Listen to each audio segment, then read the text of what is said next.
do what I do. I know you're used to hear this, but here's a little reminder from my fellow Asian friends. You will never be them. No matter how hard you try, you will never be them. You can try to sound like them, act like them, try to look like them and dress like them, try to eat like them, hang out with them, date them, or whatever you want to do. Go for it. If you like to do it, I don't care.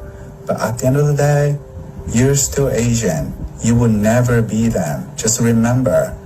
So stop trying to act like them and trying to be like them. Just be who you are. Be Asian. We like you that way. Look, I'm so fucking Asian and people call me all kind of names all the time online, and I don't give a fuck.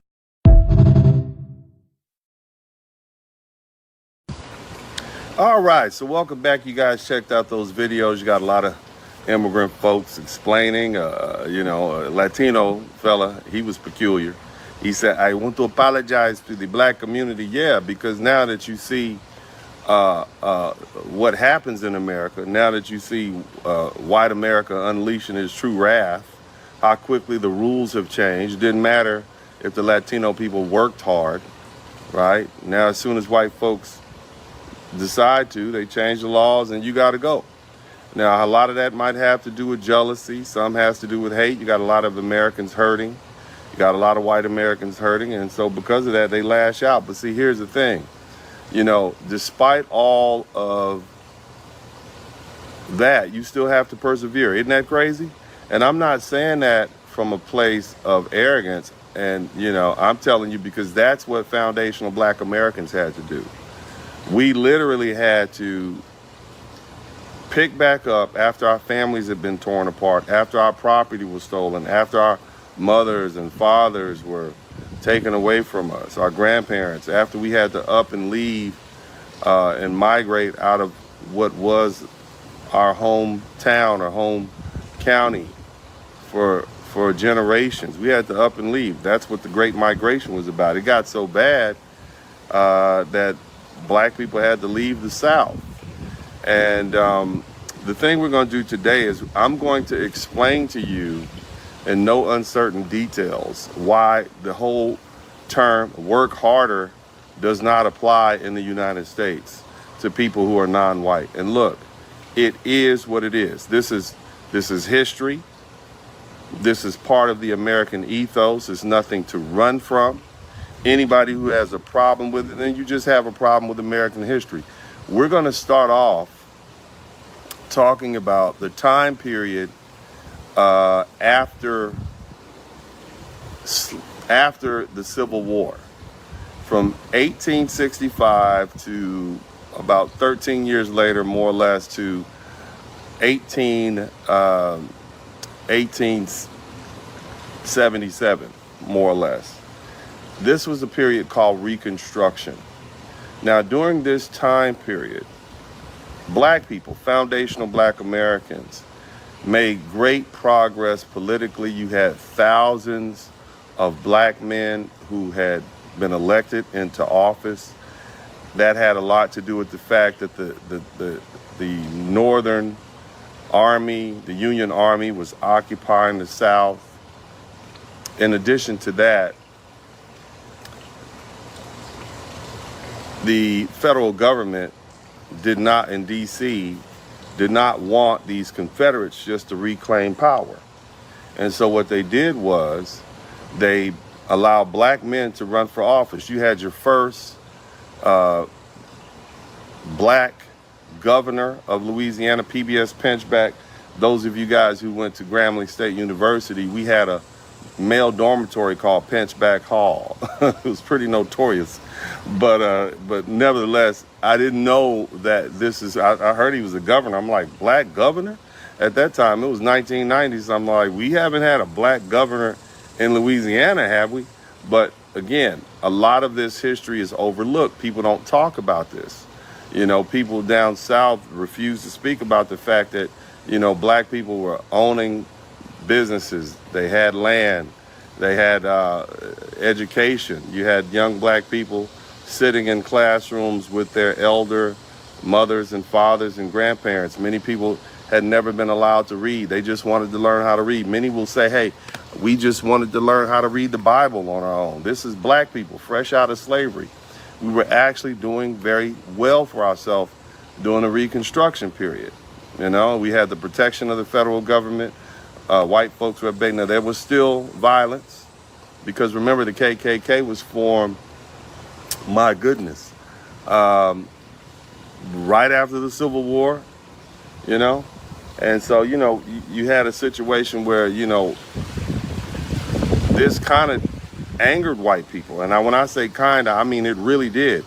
You had a social structure where poor white men, irrespective of their financial status, at least they had the opportunity to look down on black people. At least they had the opportunity to look down on white men. He could be a successful black man, but he could still be referred to as boy by the poorest white man. So it upset the social status. And upsetting that social status, it really stripped away what, you know, the racial caste system is really what kept poor white people at bay. Now, don't get me wrong. I'm not just saying it was just a poor white person thing, but the bottom line is, at this particular point, it had white people becoming even more and more enraged. They've lost the war, and now the people who they formerly enslaved and were able to belittle, because not all black people were slaves in the southern United States. Keep in mind, slavery was legal all over the United States, and even during the Civil War, some of the northern states still had slaves, and the border states had slaves. But down south is where it was really hitting. So I have compiled some videos to kind of educate everybody on the period called Reconstruction. Okay, this is not something we often talk about, but in order to understand why the whole phrase work harder is laughable to black people, because a lot of you immigrants, you think, well, all you got to do is work hard. But what you don't know is that when you work hard and you accumulate wealth and you accumulate things, what eventually ends up happening is white people change the law, they change the rules, you become subjected to this white rage, and they would literally come tear your stuff down. Okay, they would literally come burn you out, tear you down, change the law. They'll run a highway right through your well-to-do black neighborhood. They will zone you out of place. This is what they do. You know, so black people, after years and years of this, said, man, it's, you know, work hard for what? And so now immigrants are getting the chance to understand up close and personal what we had to deal with as foundational black Americans. We heard the stories. You know, we as a person sitting at the foot of my grandparents and my uncles and those people who came from Mississippi in the 1950s to California, you know, I heard these stories. It was understood.